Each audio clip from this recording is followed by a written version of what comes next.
आप देख रहे हैं डॉन न्यूज। मैं का मेजबान अब्दुल गफ्फार पुरान रिप्ले के एक और एपिसोड के साथ। तो जनाब, पाकिस्तान सुपर लीग में कल हुआ तगड़ा मैच और पेशावर ने कराची को, वही मैच हुआ जिस तरह पिछला मैच के आखिरी बॉल तक मैच गया, लेकिन आखिरी दो बॉलों तक फैसला हो ही गया था।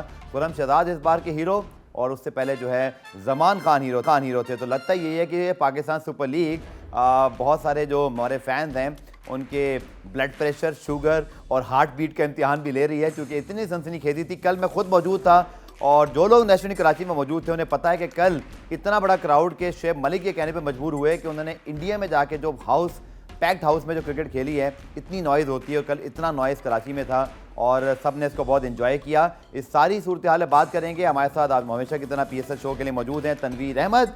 तो आज 6 बजे मैच होगा मुल्तान और कोयटा का, और तनवीर से बात करते हैं पहले पेशावर और कराची के मैच पर। तो जनाब, आखिरी बॉल तक तनवीर साहब मैच गया, गो के दूसरी ball second ball last ball तक चांस था, 2 गेंदों पर 10 रन थे। 199 रन बनाए पेशावर ने और कोयटा के, इसके अलावा अगर बात करते हैं कराची ने 46 पे 4 के बाद तो लग रहा था मैच फिनिश। मैंने बहुत सारे सेलिब्रिटीज़, जिनका मैं नाम नहीं लेना चाह रहा, छोड़ें, उनको जाते हुए देखा स्टेडियम से कि भाई कराची अब नहीं जीत सकता। What a remarkable that partnership. I think PSL 8 well and truly alive now.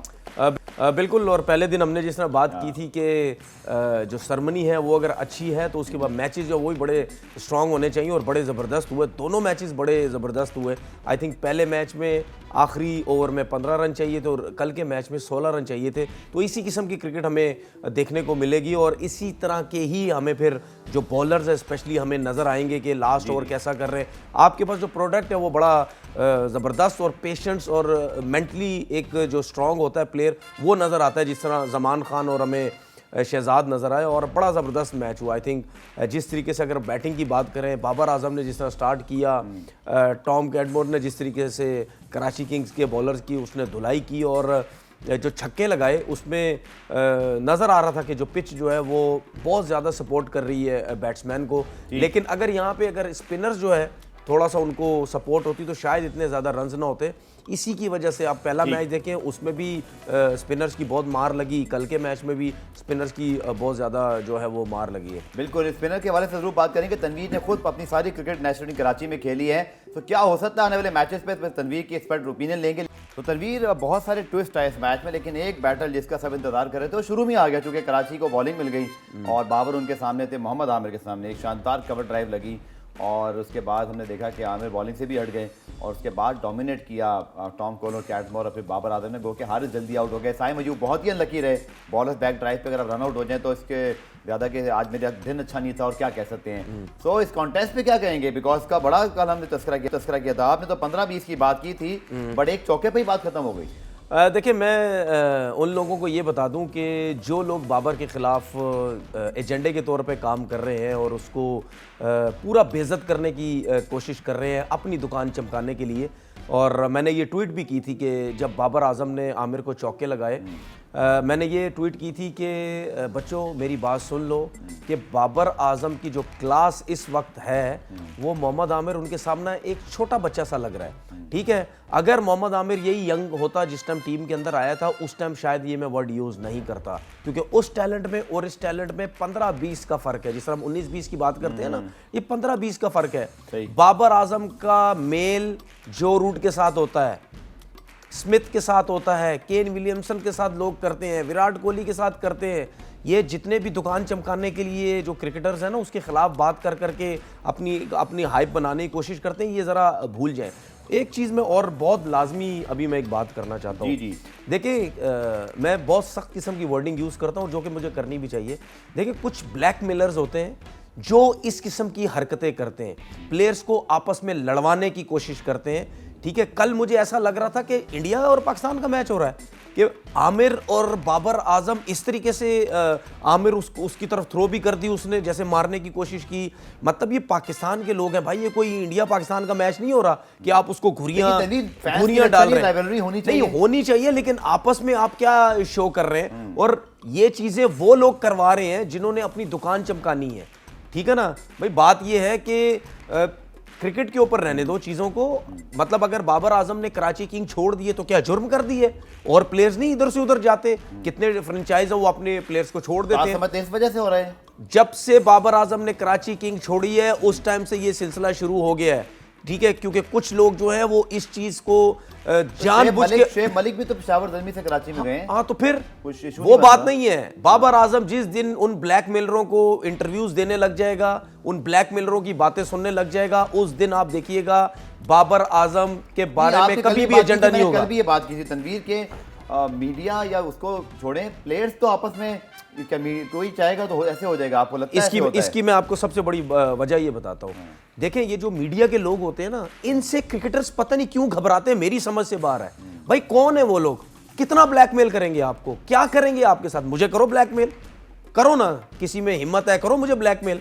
Blackmail वो लोग होते हैं जो डरपोक लोग होते हैं, ठीक है, जिनकी गोटे फंसी हुई होती हैं, वो ब्लैकमेल इन लोगों से होते हैं। यार मतलब ऐसे ऐसे लोगों से ब्लैकमेल हो रही हो जिनकी किसी किस्म की औकात नहीं है, उनसे ब्लैकमेल हो रहे अच्छा, हो। मैच पर आते हैं तनवीर, मैच पे बात करते हैं, छोड़ें ये वाला सोशल मीडिया का मामला चलता रहेगा। नहीं चलता रहेगा, लेकिन मुझे फिर बताएं भी कि एक ओवर के बाद वो इन I think लोगों हट से गए। दूर हो जाओ भाई, ये आपस में लड़वाते हैं। पावर प्ले में एक ओवर के बाद वो हट गए आमिर। हाँ, और क्या इज्जत रही मुझे बताओ ना। नहीं, आप क्रिकेटिंग वाइज बताएं। चले क्रिकेटिंग वाइज इसको छोड़ें जो पीछे हो रहा है, मैं सोशल मीडिया की बात ही नहीं कर रहा, हम क्रिकेट की बात करते हैं। इसकी क्या वजह थी आपके ख्याल में? देखिए इसकी, कप्तान ने क्या सोचा? नहीं कप्तान ने क्या सोचा, देखिए हटा दिया ना bowling से। नहीं हटाना नहीं, वो उसने थोड़ा गलत किया, मुझे लगता है उसको दोबारा जाना चाहिए था। लेकिन बात ये है कि देखिए बाबर की बहुत क्लास है, बाबर इस टाइम बहुत फॉर्म में है। अगर कोई भी दुनिया का बॉलर अगर कोशिश करेगा मैं इसको आउट कर दूंगा, मैं ये कर दूंगा, उसको बॉलिंग करना बहुत मुश्किल है। आप देखें इंजमामुल हक साहब ने इतनी बड़ी ज़बरदस्त एक बात बोली अभी कुछ दिन पहले, मीडिया से बात कर रहे थे, ठीक है, उन्होंने बात बोली जी कि एक प्लेयर कहते हैं जी हम इसको आउट ही नहीं करते। उन्होंने आगे से क्या बोला कि भाई पूरी दुनिया आउट नहीं कर पा रही उसको। हाँ, बिल्कुल। ठीक है, बहुत अच्छी बात बोली कि भाई वो इतना अच्छा प्लेयर, इतना टॉप का प्लेयर बन चुका है, आप उसके साथ ऐसा मत चलो, उसको सपोर्ट करें। वसीम अकरम ने कितनी बड़ी बात बोली एक इंटरव्यू में कि भाई जो कप्तान है उसको कप्तानी करने से आती है, ठीक है, उसके ऊपर सपोर्ट करें, उसको इतना ज्यादा प्रेशर ना डालें। मेरे ख्याल में बैटल अच्छी थी, लेकिन बात यह है कि जब आप इस किस्म की बातें करेंगे तो फिर आपकी बेइज्जती खुद ही होनी है। लेकिन राइवलरी जो है, जैसे कोयटा पेशावर के बड़े क्लोज मैचेस होते हैं, वैसे तो पेशावर ने 10 मैच जीत लिए, 5 देखिए आपस में मुकाबला उसको होता है जिसका मुकाबला हो भी। और लेकिन मैच को कैसे देखते हैं तनवीर, एक फेयर अगर आप क्रिकेटर का तो एनालिसिस करें, ठंडे हो गए जरा, मैच कैसा हुआ? मैच आउटस्टैंडिंग हुआ। इसी किस्म का मैच हम चाहते थे, जिस तरह बाबर ने बैटिंग की, जिस तरह टॉम कडमोर ने बैटिंग की, उसके बाद जिस तरीके से टॉम कडमोर ने जब अटैक किया खासतौर पर इमाद वसीम पे, मुझे ज़्यादा इंप्रेसिव चीज़ लगी। देखिए शेख मलिक, इमाद वसीम भी आउटस्टैंडिंग खेले, I think we should appreciate them कि 46 पे 4 आउट होने के बाद आप ऑलमोस्ट 200 आपने चेस करवा दिए थे, सिर्फ एक बाउंड्री लगने की देर थी। लेकिन टॉम कोल और कैटमोर को इसलिए हम ज़्यादा मेंशन करेंगे ना तनवीर के, हमारी कंडीशंस में आकर इमाद वसीम अच्छे खासे T20 के बॉलर हैं और बड़ा अच्छा कंटेन करते हैं, बट जहाँ उन्होंने अटैक किया वो 3 छक्के जो मारे, I think Peshawar were cruising then और उनके बाद वो मोमेंटम उनका बन गया। क्या विकेट आसान था या बहुत अच्छी बैटिंग के लिए बहुत अच्छा विकेट था। ठीक है। उसके बाद आप ये देखें कि अमाद वसीम का वैसे भी बॉल ब्रेक तो होता नहीं, उनका बॉल सीधा सीधा जाता है। और सबसे अच्छी कैटमोर ने जो काम किया और जो कि हर बैट्समैन को पाकिस्तान जैसी कंडीशन में करना चाहिए, वो क्रॉस नहीं गए, वो सीधा छक्के मारे। इन पिचेस के ऊपर आप जितना सीधा खेलने जाएंगे, आप शॉट्स खेलेंगे, उतना आप कामयाब रहेंगे। आउट होने के चांसेस कम है, बल्ले पे ज्यादा बॉल आई। आप देख लें इसका वैगन व्हील अगर हम देखें कैटमोर का, वो मिड विकेट पे और सामने ज्यादा उनके रन्स है। उसके बाद वहां से अंदाजा होना शुरू हो गया था कि इस पिच पे स्पिनर्स के लिए कुछ भी नहीं है। मैं अभी भी बता रहा हूं कि 190 रन्स की जगह 210, 215, 20 रन होने चाहिए थे। लास्ट 2-3 ओवर कराची किंग्स ने बड़े जबरदस्त किए, लेकिन उसके बाद एप्रिशिएट करना चाहिए अमाद वसीम को और इसको शोएब मलिक को।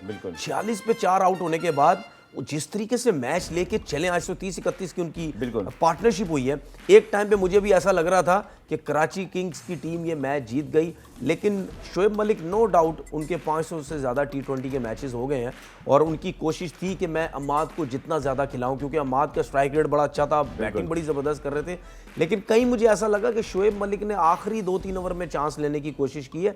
अगर उससे पहले थोड़ा सा, क्योंकि 12 साढ़े 12 रन की एवरेज थी, तो सिर्फ एक एंड से अमाद ही ट्राई कर रहे थे। अगर शोएब मलिक भी ट्राई करते, नो डाउट शोएब ने बहुत ज़बरदस्त बैटिंग की, तो शायद जो है वो रन्स हो सकते थे। जिस तरह हमने लास्ट मैच में रिजवान की बात की थी कि उन्होंने बैटिंग तो बहुत अच्छी की, लेकिन कहीं थोड़ा स्लो उन्होंने स्टार्ट किया, तो मेरे ख्याल में ये गलती हो सकती है। लेकिन उसके बाद पूरी कोशिश की पेशावर ज़ल्मी ने, बार बार प्लेट में रख के मैच दे रहे थे कराची किंग्स को कि तुम लोग जीत जाओ, लेकिन उससे नो बॉल। आपने जो ड्रॉप कैचेस की बात की, मैं ये लोगों को बता दूं, जब ड्यू होती है ना ग्राउंड में, और ना में नजर भी आई, उससे जब बॉलर रनअप में भागता है उसके रनअप भी थोड़ा सा ऊपर नीचे होता है, थोड़ा सा कंफ्यूज होता है कि मैं स्लिप ना हो जाऊं, उसकी वजह से कई नो बॉल्स भी होती हैं। फिर जब कैचेस छूटते हैं तो हाथ बहुत ज्यादा गीले होते हैं, तो जब बॉल आके लगता है उनके हाथ पे तो वो स्लिप होने के चांसेस होते हैं, क्योंकि बॉल खुद भी बहुत ज्यादा वेट हुआ हुआ होता है ड्यू की वजह से। तो ये मुश्किलात तो होती हैं, लेकिन एज अ क्रिकेटर मैं फिर भी समझता हूं, खुर्रम शेहजाद का एक बॉल जो बीमर हो गया था, बिल्कुल वो निकल गया, आपका कंट्रोल बड़ा मुश्किल हो रहा था। आखिरी ओवर में अगर आप जो क्रिकेट को थोड़ा समझता है वो देखेगा कि खुर्रम शेहजाद ने कुछ बॉल्स जो है वो क्रॉस सीम के साथ की है यॉर्कर्स करने के लिए कि हाथ से निकले ना, लेकिन फिर भी क्रिकेट है, एक्सक्यूज कोई नहीं होना चाहिए। बिल्कुल आपने ठीक कहा, लेकिन वाकई मैच में जो ये ट्विस्ट आए थे, अगर ये ना आते तो शायद इतना मजा ना आता, और शायद लग रहा था कि ये कोई भी टीम मैच जीत सकती है, अंटिल के जब 2 गेंदों पर 10 रन रह गए। प्रोग्राम में ब्रेक शामिल करते हैं, ब्रेक से जब वापस आएंगे तो फिर इस मैच के हवाले से बात भी करेंगे, कुछ सेगमेंट्स हैं वो आपको दिखाएंगे, और एक तगड़ा मैच जनाब आज होने जा रहा है। मुल्तान सुल्तान जो कि अपने होम ग्राउंड पे पहला मैच हारे, शाहनवाज धानी अनफॉर्चुनेटली टूर्नामेंट से बाहर हो गए। तनवीर से पूछेंगे ये कितना बड़ा ब्लो है, और कोयटा ग्लेडिएटर्स, मुझे वाकई इस बार ग्लेडिएटर्स लग रहे हैं, लेकिन उनका इम्तिहान है पहले मैच में, डिस्कस करेंगे शॉर्ट कमर्शियल ब्रेक के बाद। प्रोग्राम रिप्ले में खुशामदीद। कल के मैच के हवाले से हमने तफसीली बात की इस वक्त तनवीर अहमद से। तनवीर से बात करते हैं आज होने वाले मैच की। 6 बजे मैच होगा, आपने याद रखना है। कराची वाले मैचेस अब 7 बजे शुरू होंगे, और मुल्तान के मैचेस 6 बजे, और जो डे मैचेस होंगे उनका आगाज़ होगा 2 बजे। तो ये अपडेट आपने ज़रूर याद रखनी, कहीं आप लेट ना हो जाए मैच देखने में इस वक्त PSL 8 के। और जनाब आज मुल्तान सुल्तान का होम ग्राउंड पर दूसरा इम्तिहान, पहली दफ़ा आ रहे हैं। कोयटा ग्लेडिएटर्स बहुत तगड़े लग रहे हैं, अब big blow for them. Tanvir हमने कल बात की थी कि वो कितना रिलाई कर रहे हैं शाहनवाज धानी पे। Now he is out of for the entire tournament, huge blow and very unfortunate. हम शाहनवाज धानी की सेलिब्रेशन, एक यंगस्टर हैं, आई थिंक ये मुझे ज़ाती तौर पर लग रहा है कि टूर्नामेंट का कुछ मज़ा जो है वो कम हो गया है। बिल्कुल, और इसमें कोई शक नहीं है कि काफ़ी अरसे से अब वो टीम के साथ भी हैं, और काफ़ी कुछ वो सीख भी रहे हैं, और सीखा भी है कि बॉलिंग किस तरह की जाती है।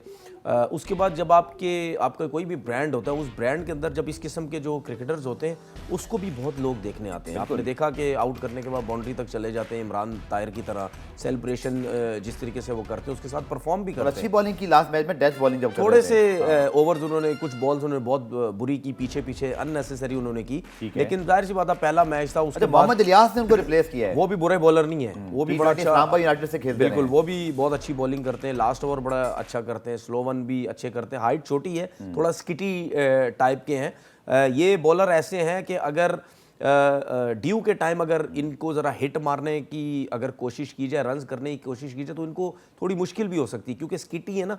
अच्छा, बहुत से लोग ये मुझे क्विक ब्रेक प्रोग्राम में शामिल करना है तनवीर, वापस आके फिर हम कुछ मज़ीद करेंगे इस मैच के हवाले से, हमारे साथ मौजूद रहेगा।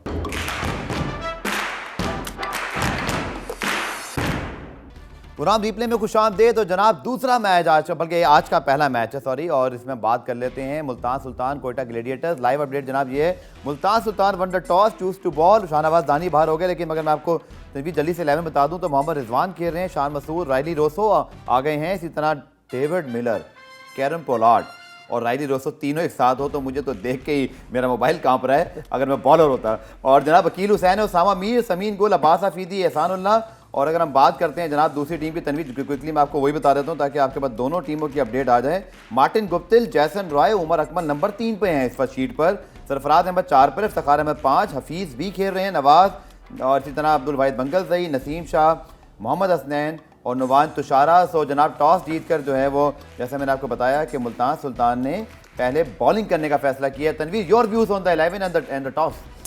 देखें, जिस तरह आपने मुल्तान सुल्तान के प्लेयर्स की बात की है, रायले रोसो, टिम डेविड, ओह पोलार्ड, ये प्लेयर जिस टीम के अंदर हों तो मेरे ख्याल में उस टीम के कप्तान की और जो कोच है उनका दिल तो वैसे ही बहुत बड़ा हो जाता है। लेकिन फिर भी ये T20 क्रिकेट है। इंटरेस्टिंग बात ये कि इमर्जिंग के 2 क्रिकेटर शामिल कर लिए हैं, जो लिखा है अब्बास आफरीदी और एहसानुल्लाह। चूँकि आपको पता है कि शाहनवाज धानी इंजर्ड हुए और शायद ये एक मुझे लगता है खुसूसी तौर पे चीज़ की गई होगी। फिर समीन गुल, बॉलिंग में इनएक्सपीरियंस हैं ये लोग, जब बैटिंग जितनी तगड़ी है, और इन्होंने कोशिश यही की है कि एक शोबा इतना मजबूत कर लें कि दूसरा काउंटर कर ले। देखिए उसकी वजह ये होती है, T20 क्रिकेट बहुत शॉर्ट टाइम होता है, उसमें आप ज़्यादातर कोशिश करते हैं आपका जो स्ट्रॉन्ग एरिया आप उसकी तरफ ज़्यादा सोचते हैं। ठीक है। तो हो सकता है रिजवान या कोच ने ये सोचा हो कि अगर हमारी बॉलिंग लाइनअप 170-180 रन भी करवाती है तो हमारी बैटिंग ऐसी है और जिस टीम को आप खिला रहे हैं अभी, ठीक है ना, तो ये तो बैटिंग लाइनअप आपको 170-180 तो आराम से करके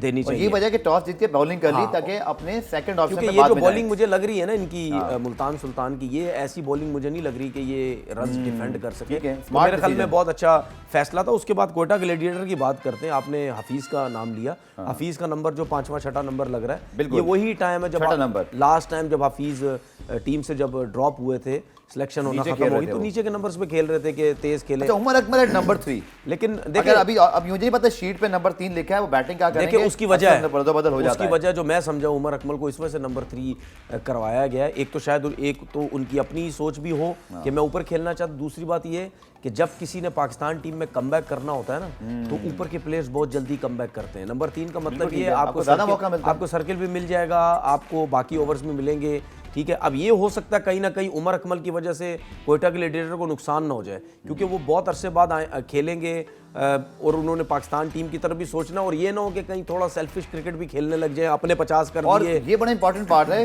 कि विल स्मिथ जिन्होंने लास्ट टाइम बड़ी आउटस्टैंडिंग बैटिंग की थी कोयटा के लिए, वो 11 वो स्क्वाड में मौजूद है, उनकी जगह गप्टल को उन्होंने खिलाया। हालांकि स्मिथ ने बहुत बड़ी अच्छी जैसन रॉय के साथ मिलकर उन्होंने परफॉर्मेंस की थी। हफीज की बात थोड़ी सी कर लें अभी। पहले हम मैच प्रेडिक्टर की तरफ चलते हैं। प्रोड्यूसर साहब कह रहे हैं, जरा बताएं ना आपके तनवीर साहब क्या समझ रहे हैं कौन जीतेगा, और मैं पहले आपसे पूछता हूँ। मैं मुल्तान सुल्तान, कोयटा, अच्छा कोयटा ग्लेडिएटर्स मुल्तान सुल्तान हमारी स्क्रीन पर है। अब आप प्रेडिक्टर आप किसके साथ जाएंगे? मैं तो मुल्तान सुल्तान रिस्क लिया मैंने। ऐसे लगता है कि कोयटा की जो ओवरऑल स्ट्रेंथ है, मैं कोयटा के हक में जाऊंगा। आप कोयटा के जाएंगे? उनकी उसकी वजह यह है कि मुल्तान सुल्तान क्लियरली दिखाई दे रहा है मेरे ख्याल में। अब ये उन्होंने गलत साबित करना है तो बिल्कुल कीजिए, मैं तो चाहता हूँ मुल्तान अपने शहर में जीते। तो मुझे लगता है इनएक्सपीरियंस है बॉलिंग में। शाहनवाज धानी के जाने के बाद देखें ना, 2 इमर्जिंग प्लेयर एक साथ खेल रहे हैं। मैंने मुल्तान सुल्तान को इस वजह से एज दिया है क्योंकि उन्होंने करनी है सेकंड बैटिंग। तो जनाब हमारे एक्सपर्ट कह रहे हैं मुल्तान सुल्तान।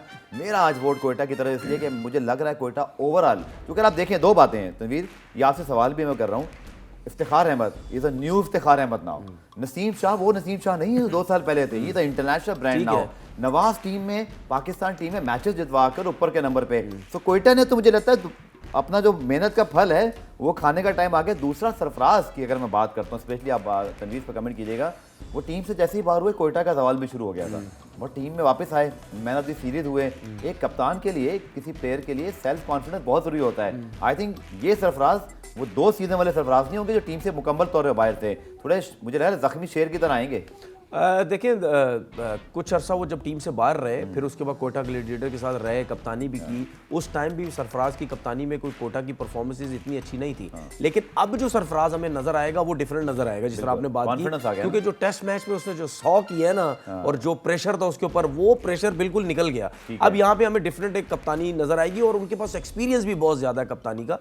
जिस तरह आपने इफ्तिखार की बात की, नसीम शाह की बात की, फिर उसके बाद आपने नवाज की बात की। देखिए अगर इन तीनों की बात करते तो इनके सामने जो प्लेयर्स हैं, टाइम कम है चूंकि हमारे पास इस मैच पर थोड़ा लेट आए हैं।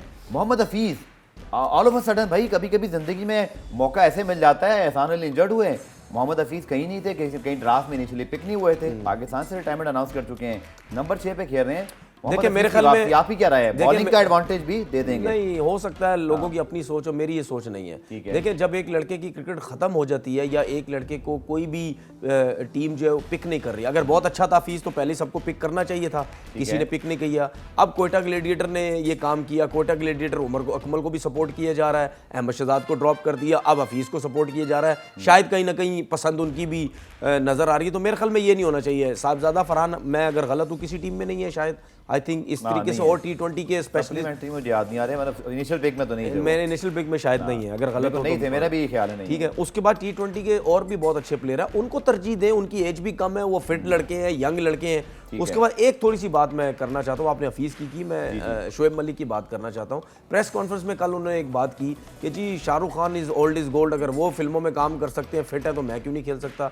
तो भाईजान मलिक साहब, मैं आपको एक बात बता दूँ कि अमिताभ बच्चन अगर 70 साल में फिल्म में काम कर रहे हैं तो आप भी 70 साल क्यों बोलेंगे कि मैं पाकिस्तान टीम में वापस आना चाहता हूँ। नहीं, अनफेयर नहीं, परफॉर्मेंस की बात नहीं है यार, उनसे ज्यादा परफॉर्मेंस दुनिया के और टॉप प्लेयर्स भी कर चुके हैं। हमारा मसला और है, ठीक है, हम स्क्रीन से हटना नहीं चाहते, हम अजीब सा फील करते हैं हम जब कैमरे से बाहर हो जाते हैं। यार किस चीज का प्रॉब्लम है? फाइनेंशियली आप स्ट्रॉन्ग हैं, हर चीज आपको, प्रॉब्लम है। मुझे शोएब मलिक से खेलने से प्रॉब्लम नहीं है, मुझे ये प्रॉब्लम है अगर आप 40 साल तक खेलेंगे तो जो बैकअप है वो कब तैयार होगा?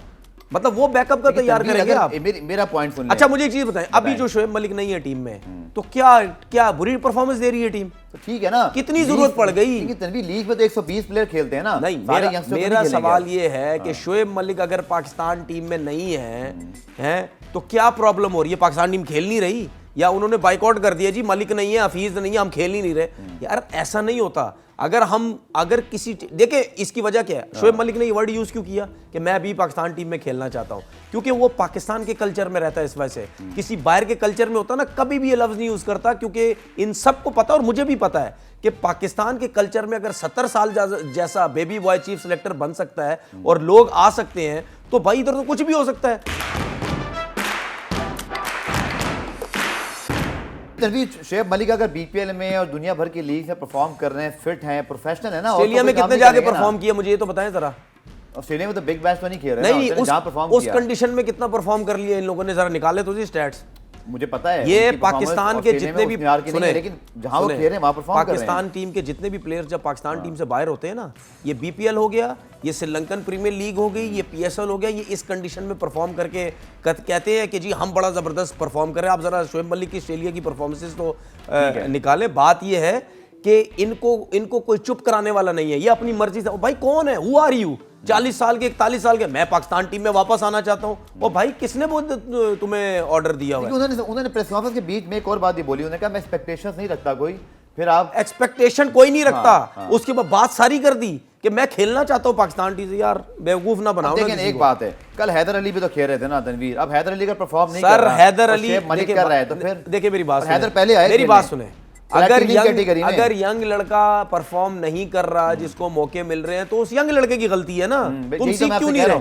लेकिन शोएब मलिक अगर नहीं खेल रहा तो ठीक है भाई, आप लीग्स खेले, लीग्स खेलने किसने मना किया? आप 600-700 T20 खेले, 600-700 T20 खेलने पाकिस्तान टीम में नहीं। उन्होंने पाकिस्तान टीम की बात की कि मैं खेलना चाहता हूं अभी भी, ठीक है ना? तो क्यों खेलना चाहते हो भाई? आप लीग्स खेलो, 700 मैच खेल लो, T20 लीग खेल की राय पर आप ही क्या राय है, आप बता दीजिए। बिला वजह तो राय यार मेरी बात सुने, आज मैंने इंटरनेशनल क्रिकेट से रिटायरमेंट नहीं ली, मैं आज आके खेल लूं।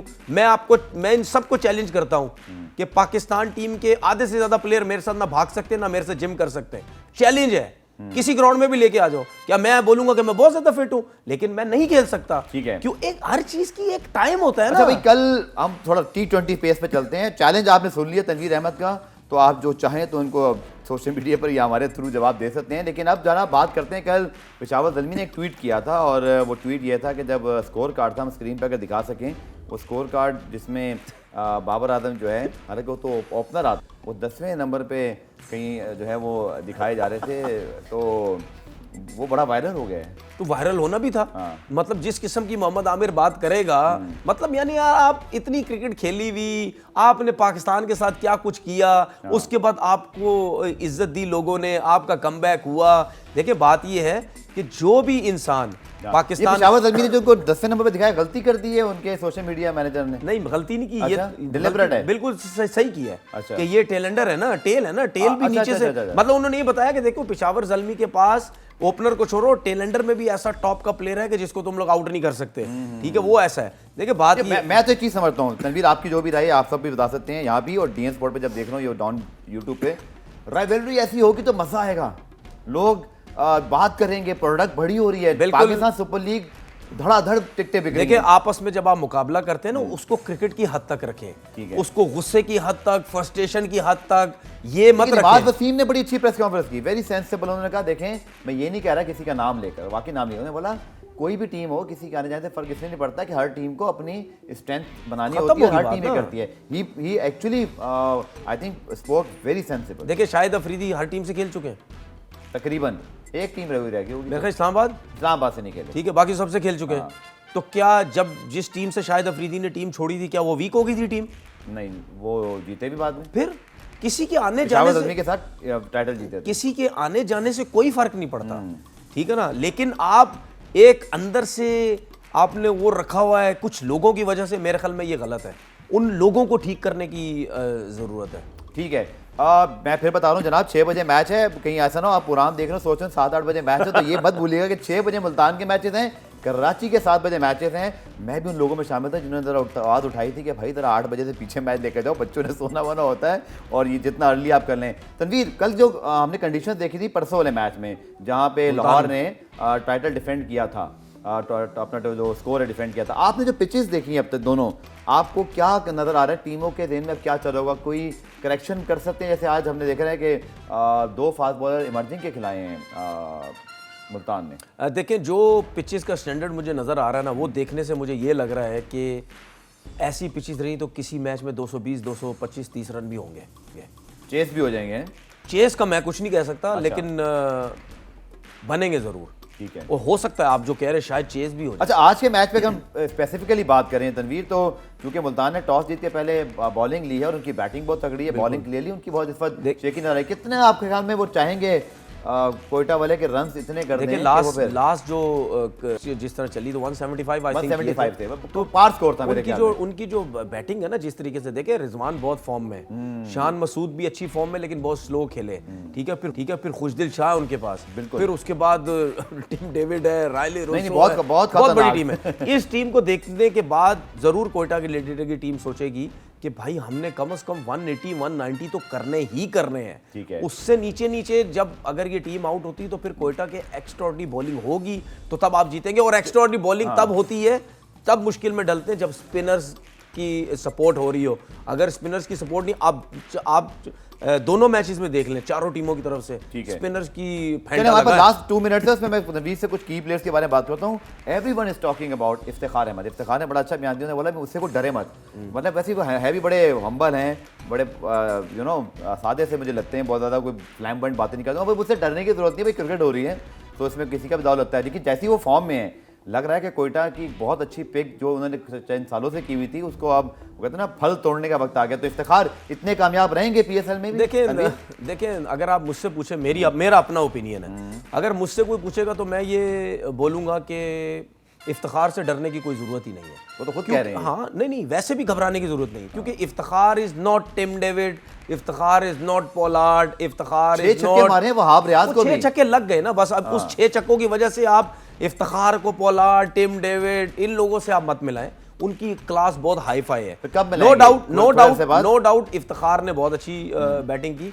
देखिए, मैं इफ्तिखार हो गया या यसमैन वो जो हो गया है, remember the name Asif Ali जो मैं कहता हूँ, देखिए मैं इनको इस वजह से हाईली रेट नहीं करता क्योंकि इन्होंने इंटरनेशनल क्रिकेट में उस लेवल की परफॉर्मेंसेस नहीं दी हुई। बहुत कम ऐसा हुआ है कि 13-15 रन की परफॉर्मेंस दी हो। टीमों में की प्लेयर कौन से लग रहे हैं आपको, जो कंडीशंस को देखते हुए, कॉम्बिनेशन को देखते हुए आपको लग रहा है?